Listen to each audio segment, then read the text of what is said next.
আমরা কথা বলবো চ্যাম্পিয়ন্স লিগ নিয়ে। লিওনেল মেসির 900 গোল নিয়ে আমাদের সঙ্গে আছেন জুলফিকার মাহমুদ মিন্টু, ফুটবল বিশ্লেষক এবং কোচ। জুলফিকার মাহমুদ মিন্টু, আপনি প্রথমেই জানতে চাই যে 8টা দল কনফার্ম হয়ে গেছে চ্যাম্পিয়ন্স লিগের কোয়ার্টার ফাইনালের, এবং সবচেয়ে বেশি 3টা দল স্পেনের, 2টা ইংল্যান্ডের এবং 1টা করে জার্মানি, ফ্রান্স এবং পর্তুগালের। এই লাইন আপে 8টা দলের মধ্যে আপনি কাউকে মিস করছেন কিনা, যে কোনো বড় ক্লাব মিস হলো কিনা? যদিও অনেক বড় নাম আছে মিসের তালিকায়, কিন্তু আপনি কাউকে মিস করছেন কিনা? একটা জিনিস হচ্ছে যে সত্যি মানে আপনি যেটা করলেন প্রশ্নটা, যে I am a big fan of Pep Guardiola, okay. So Manchester City definitely Missing. One of the strong contender. এবং আপনি যদি দেখেন রিয়াল মাদ্রিদের সঙ্গে তাদের ম্যাচটা, এবং বলতে গেলে এক প্রকার আউটপ্লেডই করেছে অ্যাকচুয়ালি রিয়াল মাদ্রিদ। এবং আপনি যদি সিটিকে দেখেন, গত 2 মৌসুম ধরে কিন্তু ইংলিশ প্রিমিয়ার লিগে তারা খুব স্ট্রাগল করছে অ্যাকচুয়ালি। এবং মানে আমি বলবো যে পেপের একটা খুব খারাপ সময় যাচ্ছে। আপনি যদি দেখেন, সে বার্সেলোনা থেকে শুরু করে আপনার জার্মানিতে বায়ার্ন মিউনিক, এবং তারপরে ম্যানচেস্টার সিটিতে আসা এবং সিটিকে চ্যাম্পিয়ন করানো এবং চ্যাম্পিয়ন্স লিগে চ্যাম্পিয়ন হওয়া। সো এই জিনিসগুলোকে যদি আপনি দেখেন একপাশে রেখে, যদি আপনি ইংলিশ প্রিমিয়ার লিগের অবস্থানটা এখন দেখেন, অ্যাকচুয়ালি 30টা ম্যাচ খেলেছে এবং এর মধ্যে 61 পয়েন্ট। আর যদি টেবিল টপার আর্সেনালের কথা ধরি, তাহলে কিন্তু আর্সেনালের 31 ম্যাচ খেলে 70 পয়েন্ট। মোটামুটি আর্সেনাল কিন্তু লিগ চ্যাম্পিয়ন হওয়ার পথে কিন্তু অনেকটা কমফোর্টেবল পজিশনে এখন, যদিও গতবার সিচুয়েশনটা একই ছিল এবং লাস্ট মোমেন্টে কিন্তু আবার কিন্তু তারা কিন্তু সে কলাপস করেছিল। কিন্তু এবার একটু প্রেক্ষাপটটা ভিন্ন, কারণ সিটিও কিন্তু স্ট্রাগল করছে অ্যাকচুয়ালি। লাস্ট ম্যাচটাও কিন্তু সিটি ইংলিশ প্রিমিয়ার লিগের তাদের শেষ ম্যাচে ওয়েস্ট হ্যামের সঙ্গে 1-1 ড্র করে আসলে। সো সিটি একটা খুব ব্যাড প্যাচের মধ্যে দিয়ে যাচ্ছে, এবং তাদের অনেকগুলো কিন্তু আসলে প্লেয়ার ইনজুর্ড। ইভেনচুয়ালি ফিফারও কিছু মানে নিষেধাজ্ঞা, তাদের ওই যে অতিরিক্ত পয়সা ব্যয় করা, একটা তো মানে ডিসিপ্লিনের ভিতরে অ্যাকচুয়ালি টাকাগুলোকে আপনাকে খরচ করতে হয়। সো এই সমস্ত ব্যাপারগুলো আসলে ছিল। তো সিটিকে অ্যাকচুয়ালি আমি মিস করছি এখানে। কিন্তু কথাটা হচ্ছে, যেহেতু আপনার রাউন্ড অফ 16-এ 2টা টপ টিমের আসলে মোকাবেলা হয়, ডেফিনেটলি সেখানে তো একজনকে যেতে হবে। এবং ওভারঅল যদি আপনি পারফরমেন্স দেখেন, Real Madrid they played very well to be honestly. আসলে পেপের কাছে তেমন কোনো রিপ্লেসমেন্ট এবং সলিউশনও ছিল না অ্যাকচুয়ালি। সো আমি বলবো যে অন্য যে দলগুলো এসেছে, সেখানে স্পোর্টিং সিপির কথা আমি বলবো বিশেষভাবে, এবং কোচ রুই বর্গেসের কথা বলবো, যে it's not a matter of joke যে আপনি অলমোস্ট কিন্তু শেষ 8টা দলের ভিতরে চলে আসলেন, এবং শেষ 8টা দল এবং ফার্স্ট লেগে হারার পরে এবং যদি দেখেন আপনি, আমি যদি ভুল না করি, যে অনেক দিন পরে 82-83 পরে সম্ভবত, যে তারা কিন্তু আবার এখন এই পজিশনে চ্যাম্পিয়ন্স লিগের আসরে কোয়ার্টার ফাইনাল পজিশনে চলে এসেছে, এবং একটা ম্যাচ বাকি সেমিফাইনাল খেলার জন্য। মানে এটা একটা হিস্ট্রি তাদের জন্য। কিন্তু একটা বলবো আমি, যে সিপির কথা যদি আমি বলি, স্পোর্টিং সিপির, যে তারা যেভাবে কামব্যাক করেছে, আপনি যদি দেখেন মানে বোডো গ্লিম্ট নরওয়েজিয়ান ক্লাবটার সঙ্গে, গ্লিম্ট তাদের হোম ম্যাচে 3-0 গোলে এগিয়েছিল, কিন্তু এওয়ে ম্যাচে এসে টোটালি ডিফারেন্ট সিনারিও। এবং ওইখানে আমি বলবো যে রুই বর্গেসের অ্যাকচুয়ালি হাই প্রেসিং গেম, যে don't let the opposition to play out from the back, এবং ওইখানেই তাদেরকে সাফোকেটেড করা। এবং আপনি দেখেন রেগুলেশন টাইমে তারা 3-3 গোলে ড্র করে, অ্যাগ্রিগেটটা সমান হয় 3-3, তখন খেলাটা কিন্তু এক্সট্রা টাইমে চলে যায়, এবং সেই এক্সট্রা টাইমে গিয়ে তারা 2টি গোল দেয়, যার ফলে কিন্তু 5-0 গোলে তারা হোম ম্যাচটা জিতে, এবং 5-3 অ্যাগ্রিগেটে কিন্তু অ্যাকচুয়ালি তারা কোয়ালিফাই করে। সো আমি বলবো যে অন্য দলগুলোর আবার যদি আপনি দেখেন একটু, আপনি যদি নিউক্যাসল এবং বার্সেলোনার কথা বলি, যে বার্সেলোনা একটু সমস্যার মধ্যেই ছিল। এওয়ে ম্যাচটা 1-1 ড্র করার পরে অনেকেই ভেবেছিল হয়তো যে এটা খুব একটা কঠিন ম্যাচ হবে অ্যাকচুয়ালি বার্সার জন্য, কিন্তু আসলে কিন্তু বার্সা নিজের হোম গ্রাউন্ডে 7 গোলে হারিয়েছে। এবং যদি আপনি দেখেন, এক প্রকার ছেলে খেলা খেলেছে নিউক্যাসেলকে নিয়ে। এবং নিউক্যাসেলের কথা যদি আমি বলি, ইংলিশ প্রিমিয়ার লিগে তাদের অবস্থান কিন্তু লিগ টেবিলের 9 নম্বর পজিশনে, 42 পয়েন্ট নিয়ে এখন 9 নম্বর পজিশনে তাদের অবস্থান। তার মানে হচ্ছে যে লিগ টেবিলেও কিন্তু তাদের অবস্থানটা সেরকম সমৃদ্ধ না। ইংলিশ ক্লাবগুলো কিন্তু অ্যাকচুয়ালি স্ট্রাগল করতেছে। যদি লিভারপুলের কথাও দেখি, লিভারপুল সেমভাবে গিয়েছে, তারা কিন্তু পৌঁছেছে এক্স্যাক্টলি। তো স্ট্রাগল করছে, কিন্তু মানে এটা এই জন্য বললাম যে আপনি যদি দেখেন যে ম্যাচগুলো আসলে হোম ম্যাচ এবং এওয়ে ম্যাচের যে অ্যাডভান্টেজ এবং ডিসঅ্যাডভান্টেজটা, গ্লিম্ট 3-0 অ্যাডভান্টেজে ছিল সিপির সঙ্গে, আনবিলিভেবল। মানে ওই দিন মনে হচ্ছিল যে দে আর ভেরি মাচ শেকি, এবং অনেকটা মোর রক্ষণাত্মক খেলতে গিয়ে, এবং এই রক্ষণাত্মক খেলার ফলে সিপির যে হাই প্রেসিং ফুটবল এবং সাফোকেটেড করা, অপোনেন্ট হাফে অ্যাকচুয়ালি বলটাকে সবসময় মানে রিটেইন করা, সো এগুলি হচ্ছে কিন্তু অ্যাকচুয়ালি কোচের ট্যাকটিক্স এবং গেম প্ল্যান, কিন্তু আলটিমেটলি ইমপ্লিমেন্ট করে কিন্তু ডেফিনেটলি প্লেয়ার, এবং প্লেয়ারগুলো কিন্তু টপ লেভেলের player, they knows every small detail. Coach হয়তো শুধু গাইড করে, ডিকটেট করে what to do, what not should do, okay.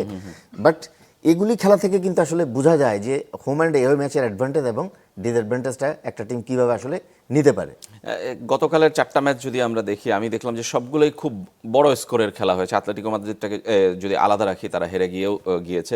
Liverpool 4-0 গোলে জিতেছে গ্যালাতাসারাইয়ের বিপক্ষে, এবং প্রথম লেগে তারা হেরে গিয়েছিল। বায়ার্ন মিউনিখ 4-1 গোলে আতালান্তাকে হারিয়েছে, এবং আপনি বলছিলেন বার্সেলোনা 7-2 গোলে নিউক্যাসলকে হারিয়েছে, এবং তারাও প্রথম লেগে ড্র ছিল। মানে হোম ম্যাচটা কি আসলে অ্যাডভান্টেজ হিসেবে মানে প্রমাণিত আবারও হলো, নাকি আসলে পিট যেহেতু দেয়ালে ঠেকে গিয়েছিল সেই কারণে তারা আসলে এরকম ফুটবল খেলেছে? আপনার কাছে কোনটা মনে হয়? একটা জিনিস হচ্ছে, অফকোর্স আপনাকে কনসিডারেশনে নিতে হবে হোম অ্যান্ড এওয়ে ম্যাচের অ্যাডভান্টেজ এবং ডিসঅ্যাডভান্টেজ। কিন্তু এর পাশাপাশি আমি আবার এটাকে অন্যভাবেও দেখতে চাই। আপনি চেলসির কথা যদি ধরেন, প্যারিস সেন্ট জার্মানের সঙ্গে চেলসির মাঠে কিন্তু চেলসিকে হারিয়ে দিয়ে চলে গিয়েছে। ওইখানে একটা জিনিস হচ্ছে যে of course player composition, players individual quality. আপনি প্যারিস সেন্ট জার্মানের কথা যেহেতু আমরা আলোচনাই করছিলাম, আপনি দেখেন বার্কোলা, ইয়েস, বার্কোলার কথা যদি দেখেন, কিংবা কারাস্কেলিয়া, লাস্ট ইউরোতে কিন্তু কারাস্কেলিয়ার পারফরমেন্স, মানে জর্জিয়ান টিমের হয়ে তার পারফরমেন্সের কারণে কিন্তু মিকেল পিএসজি কিন্তু তাকে নিয়ে নেয়। এবং আপনি দেখেন এক্সট্রা অর্ডিনারি ক্যালিভার কখনো কখনো কিন্তু ম্যাচে পার্থক্যটা তৈরি করে দেয়। সো আপনি দেখেন হোম ম্যাচে কিন্তু আবার চেলসি সেটা কিন্তু ক্যাপিটালাইজ করতে পারেনি because of lackings of individual quality, you know. এবং অন দি আদার হ্যান্ড আপনি আবার দেখেন ইন্ডিভিজুয়াল কোয়ালিটির কথা যেহেতু বললাম, যে আর্সেনালের কথা যদি আমরা দেখি, ইজের কথা, ইংলিশ ন্যাশনাল টিমের প্লেয়ার, ইজের ক্যারিয়ার, ইউথ ক্যারিয়ারটা কিন্তু এই আর্সেনালের হয়ে কিন্তু, এবং তারপরে কিন্তু সে একটা সময় ফুলামেও খেলেছে, ফুলামেও কিন্তু তার ইউথ ক্যারিয়ারটা ছিল। এবং লাস্ট 2020 থেকে 2025 পর্যন্ত কিন্তু আপনার ক্রিস্টাল প্যালেসের হয়ে খেলেছিল, সেখান থেকে কিন্তু তার এই আর্সেনালে আসা। আপনি দেখেন যদি ফার্স্ট গোলটা দেখি আর্সেনালের লাস্ট ম্যাচটা ভায়ার লেভারকুসেনের সঙ্গে, তাদের হোম ম্যাচে, মানে লেভারকুসেনের ম্যাচে, হোম ম্যাচে 1-1 ড্র হয়েছিল। শেষ মুহূর্তে গোল করে কিন্তু আর্সেনাল ওই যে অ্যাগ্রিগেটটা ঠিক রেখেছিল। এবং নিজের মাঠে এসে আপনি দেখেন যে মানে ফার্স্ট গোলটা এজের আনবিলিভেবল। এটা তো অ্যাকচুয়ালি কোনো কোচ আপনাকে শেখাবে না। So sometimes actually tactics definitely important factor and game plan also, and sometimes individual brilliance also can make the difference in between two teams. English লিগের কথা আপনি বলছিলেন যে ইংলিশ লিগের ক্লাবগুলো ইংলিশ লিগেও আসলে স্ট্রাগল করছে। চ্যাম্পিয়ন্স লিগেও আমরা কিন্তু সেটাই দেখলাম যে 6টা টিম উঠেছিল তারা রাউন্ড অফ 16-এ, কিন্তু মাত্র 2টো আসলে কোয়ার্টার ফাইনাল পর্যন্ত যেতে পেরেছে। 4টা টিম বাদ পড়ে গেছে, Newcastle, man city, Chelsea, Tottenham. মানে কারণটা কি? আপনি ইংলিশ লিগের খেলার মান কি কমতির দিকে সেইটা বলবেন, নাকি আসলে অন্য দলগুলো আসলে কিংবা টুর্নামেন্টে আসলে ওই ইন্ডিভিজুয়াল ম্যাচগুলো আসলে ম্যাটার করছে? কোনটা না, কারণ? এখানে একটা জিনিস হচ্ছে যে আপনি যে নামগুলো বললেন, আমরাও আলোচনা যেটা করছিলাম যে আসলে কিন্তু দেখেন একমাত্র আর্সেনাল ছাড়া জি, অন্য যে ইংলিশ প্রিমিয়ার লিগের দলগুলো লিগ পারফরমেন্সে কিন্তু তাদের কনসিস্টেন্সি নেই। না, হ্যাঁ, কারণ আপনি ধরেন এক মৌসুম আগে লিভারপুলের যে অবস্থান, এবছর লিভারপুলের লিগ টেবিলের অবস্থানটা কি? ইংলিশ প্রিমিয়ার লিগ অনেক competitive rather than any other leagues. কারণ অন্যান্য লিগগুলোতে হয়তো হাতে গোনা 2-3টা দল আপনার লিগ কন্টেন্ডার, তারাই অ্যাকচুয়ালি ডোমিনেট করে লিগে। কিন্তু ইংলিশ প্রিমিয়ার লিগে আপনি একেবারে যে রেলিগেটেড টিম, একদম মানে বটম হাফের নিচের দিকে আছে, আপনি সেই দলটার সঙ্গেও কিন্তু চ্যাম্পিয়ন দলের জিততে বহুত কষ্ট হয়। সো এইখানে ব্যাপারটা হচ্ছে যে পারফরমেন্সের কনসিস্টেন্সি আর ইন্ডিভিজুয়াল প্লেয়ার্সের কোয়ালিটি তো ডেফিনেটলি একটা ম্যাটার করেই। আপনি মো সালাহকে যদি দেখেন, গত 2 মৌসুম যদি আপনি দেখেন, তার পারফরমেন্স আনবিলিভেবল পারফরমেন্স ছিল, একাই কখনো কখনো ম্যাচ বের করে নিয়ে যেত। কিন্তু আপনি দেখেন এই মৌসুমে অনেকটা কিন্তু নিষ্প্রভ, এবং গতকালকেও কিন্তু সে পেনাল্টি মিস করেছিল, পরে অবশ্য গোল করেছে এবং প্রথম আফ্রিকান হিসেবে 50th goal in champions league করেছে। তো এই যে পারফরমেন্সের আপনার ওঠানামা, এটাতেও কিন্তু আসলে অনেক সময় একটা টিমের ওভারঅল পারফরমেন্সে এক ধরনের মানে নেগেটিভ ইম্প্যাক্ট রাখে। আর্সেনালের কথা যেটা বলছিলাম, মানে plenty of option they have, you know, এবং তাদের প্লেয়ারদের পারফরমেন্স এবং ইনজুরি রেশোটাও খুব কম। এবং শেষ পর্যন্ত আমি জানি না হয়তো আর্সেনাল চ্যাম্পিয়ন হবে কিনা, যেহেতু এখনও অলমোস্ট 7টা-8টা ম্যাচ বাকি রয়েছে লিগের।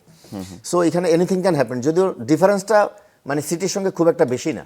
সিটি 30 ম্যাচ খেলে 61 পয়েন্ট, যদি 31 ম্যাচে 64 পয়েন্টে, তাহলে 6 পয়েন্টের ডিফারেন্স থাকবে, কিন্তু এটাও অনেক বড় ডিফারেন্স। আমি টটেনহ্যামের কথা যদি বলি, টটেনহ্যামও লিগ টেবিলে কিন্তু একদম নিচের দিকে, এবং গতকাল টটেনহ্যাম জয়ী হয়েছে অ্যাথলেটিকো মাদ্রিদের সঙ্গে। কিন্তু যদি আবার আপনি অ্যাথলেটিকো মাদ্রিদের মাঠে তাদের হোম ম্যাচটা দেখেন, এওয়ে ম্যাচটা দেখেন, সেখানে কিন্তু টোটালি আউটপ্লেড। সো এওয়ে ম্যাচের অ্যাডভান্টেজটা এবং ডিসঅ্যাডভান্টেজটা, আবার হোম ম্যাচের অ্যাডভান্টেজ ডিসঅ্যাডভান্টেজ, এটা সম্পূর্ণ নির্ভর করে একটা দলের আপনি অডিয়েন্স দেখেন, যে ধরনের এক্সপেক্টেটর্স এবং যে একটা হস্টাইল এনভায়রনমেন্ট তৈরি হয়, সাইকোলজিক্যাল একটা প্রেশার ডেফিনেটলি টপ ক্লাস প্লেয়ারদের ভিতরেও যায়। আবার দেখেন আপনি বার্সেলোনা কালকে যেরকম করলো, আপনি এত অপশন তাদের হাতে, আপনি দেখেন একটা সময় যখন রিপ্লেস করা হচ্ছিল লেভানডস্কিকে, তো ওইখানে নামছে কি আপনার ফারহান তোরেস কিংবা ডানি অলমোর মতো প্লেয়ার নামছে। তো অন্যান্য দলগুলোতে যেটা আমরা বললাম ইংলিশ প্রিমিয়ার লিগে, ওই রকম ইকুয়াল কোয়ালিটির প্লেয়ার অ্যাকচুয়ালি বেঞ্চে না থাকার কারণে অনেক সময় কিন্তু কোচের গেম প্ল্যান এবং ট্যাকটিক্সগুলো ইমপ্লিমেন্ট করতে কখনো কখনো আসলে সমস্যায় পড়তে হয়। কোয়ার্টার ফাইনাল লাইন আপটা চূড়ান্ত হয়ে গেছে। PSG, Liverpool, Real Madrid, Bayern Munich, Barcelona, Atletico Madrid, sporting Lisbon, Arsenal. মানে আপনি প্রেডিকশন কি করবেন পিএসজি লিভারপুল যদি বলি? এখানে ডেফিনেটলি আমি একটা জিনিস হচ্ছে যে যেহেতু এগুলি হোম অ্যান্ড অ্যাওয়ে ম্যাচ হবে এবং ম্যাচগুলো ডিপেন্ড করবে অ্যাকচুয়ালি মানে আপনার ওই যে অ্যাগ্রিগেট গোল, সেটার উপর অনেক কিছু নির্ভর করবে এবং এই স্টেজে ম্যাচগুলো আরও বেশি ক্যালকুলেটিভ হয়ে যাবে এবং এখানে আপনি কোনো দলকে অ্যাকচুয়ালি বলতে পারবেন না যে তার সঙ্গে হ্যাঁ শক্তির বিচারে বা প্লেয়ার্সদের ইনক্লুশন এবং প্লেয়ারদের পারফরমেন্স, কনসিস্টেন্সি, ইন্ডিভিজুয়ালিটি, এগুলি কনসিডারেশনে নিয়ে আপনি হয়তো কখনো কখনো কিছু কিছু, যেমন পিএসজি এবং হচ্ছে যে লিভারপুলের কথা বলি, it will be very tough match. At the same time Arsenal and CP, এটাও খুব বলা মুশকিল যে আসলে কে যাবে, কারণ এটা এমন একটা আনসার্টেন অবস্থা। আর ফুটবল হচ্ছে আনপ্রেডিক্টেবল এনভায়রনমেন্টের খেলা অ্যাকচুয়ালি, মানে পার্টিকুলার ম্যাচ ডেতে আবার অনেক সময় আপনার কিন্তু লাকও কিন্তু ম্যাটার করে, ভাগ্যও কিন্তু একটা বিশাল ফ্যাক্টর হয়ে দাঁড়ায় এখানে। তবে মানে কিছু কিছু টিমের কথা বলা যায়, যেমন রিয়াল মাদ্রিদের কথা বলা যায়, বায়ার্ন মিউনিখের সাথে আপনি রিয়াল মাদ্রিদকে এগিয়ে রাখবেন।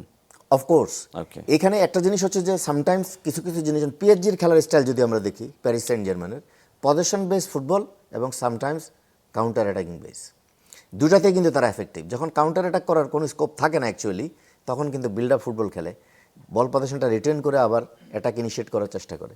আবার আপনি রিয়াল মাদ্রিদের দেখেন স্টাইল অফ প্লে, কাউন্টার অ্যাটাকও যেমন, বল রিসাইকেল করার ক্ষেত্রেও কিন্তু সেরকম মানে এফেক্টিভনেস তাদের রয়েছে। আর্সেনালও সেম থিংস, কারণ মডার্ন ফুটবল এখন counter attack is important part এবং something that has really developed in the European games in last couple of years. এবং এটা এমন একটা অস্ত্র যে আপনি যদি একটা ডিফেন্সিভ ব্লক নিয়ে খেলেন, আপনি কালকে দেখেন মানে আমরা যদি নিউক্যাসলের দিকে তাকাই, 5-4-1 একটা লো ডিফেন্সিভ ব্লক নিয়ে খেলছিল, কিন্তু আসলে কিন্তু তারা কি সেটা করে বার্সাকে মানে আপনার নিবৃত করতে পেরেছিল? অ্যাকচুয়ালি না, পারেনি, কারণ Barca they have a plenty of quality players and they know how to play against a defensive block also. So এই সমস্ত জিনিসগুলোই কিন্তু এই ম্যাচগুলোতে আপনার ইম্পর্ট্যান্ট ফ্যাক্টর হয়ে দাঁড়াবে। লাস্ট বার্সেলোনা আতলেটিকো, মানে এটাতে কি বার্সেলোনাকে এগিয়ে রাখবেন? কারণ এটা দুটো স্প্যানিশ দলের খেলা এবং এখানে আমি বলবো যে বার্সার এমন একটা মানে টিম যাদের হচ্ছে অ্যাটাকিং প্লেয়ারের সঙ্গে সঙ্গে ডিফেন্সিভ সলিডিটিটাও খুব মানে কার্যকরী।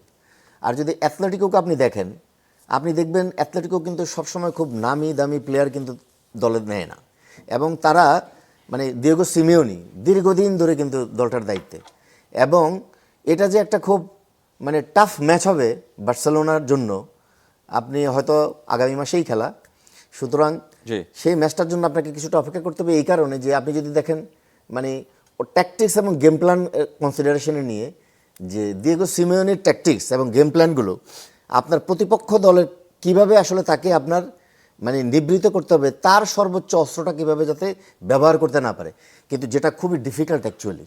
মানে বার্সেলোনার এত অ্যাটাকিং প্লেয়ার এবং ইন্ডিভিজুয়াল কোয়ালিটি, এটাকে আপনার আসলে ডিফেন্ড করাটা খুব ডিফিকাল্ট হবে অ্যাটলেটিকো মাদ্রিদের জন্য। আমরা বিরতিতে কথা বলছিলাম যে লিওনেল মেসি এত বছর ধরে খেলে যাচ্ছে এবং এরকম টপ কোয়ালিটি পারফরমেন্স করে, মানে এটা অবিশ্বাস্য। এবং মেসি রোনালদোর যে দ্বৈরথ, একটা প্রজন্ম, কয়েকটা প্রজন্ম আমরা দেখতে পেরেছি, সেটাও আসলে তারা ভাগ্যবান আমি বলতেই হবে। যে ভবিষ্যতে আসলে এরকম প্লেয়ার আসবে কিনা আমরা জানি না। 900 গোল পূর্ণ হলো লিওনেল মেসির। আপনার কি মনে হচ্ছে যে মানে দুটো প্লেয়ার ক্রিস্টিয়ানো রোনালদোর পর মেসি 900 গোল করেছে? যদিও পেলের 1000 গোল পূরণ হওয়া নিয়ে আলোচনা আছে, কিন্তু অফিসিয়াল স্ট্যাটিস্টিক্স বলে 778টা গোলের রেকর্ড তারা পায়, মানে সেই জায়গাটায় একটা দ্বন্দ্ব আছে।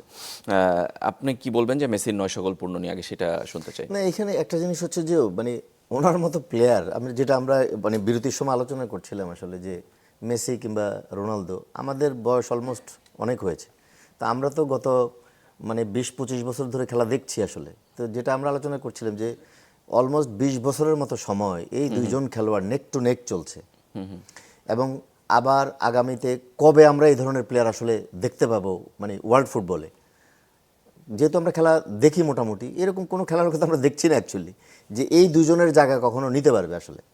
তো যেটা হচ্ছে একটা জিনিস মানে আনবিলিভেবল কোয়ালিটি প্লেয়ার, এগুলো হচ্ছে গড গিফটেড আমি বলবো আসলে।